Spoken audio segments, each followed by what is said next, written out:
pwede po ba yan sa may HB or may maintenance na? Yan, sabi ni Kirei Desu.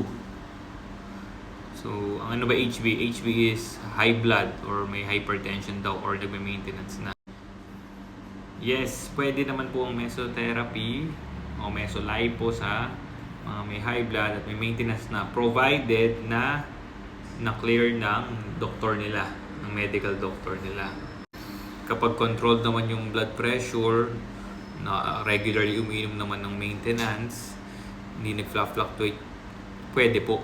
Ang mga general contraindications naman ng mesolipo, o pag sinabi contraindication is bawal na gawin sa mga ganitong klaseng pasyente kapag buntis, breastfeeding, or may mga gamot katulad ng mga blood thinners. Pero kung gamot na maintenance, basta provided na controlled, pwede.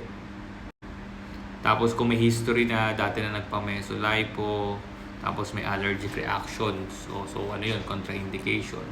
Or sobrang may serious medical condition, so may mga cancer, tapos complicated na diabetes, high blood, mga komplikado na, hindi na nire-recommend yan. Kung yung balat niya mismo may active na skin infection, may infection, so hindi muna, paupahin muna yung infection. Tapos kung na-sunburn yung balat, wag muna.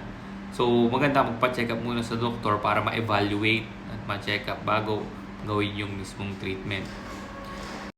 So ang pinaka-lesson is magpa-check up sa inyong medical doctor, magpa-clearance, or magpatingin ka mismo sa aesthetic doctor na gagawa para maayos yung maayos, ma-control muna yung sakit mo or ma-evaluate kung pwede sa yung procedure, any aesthetic procedure.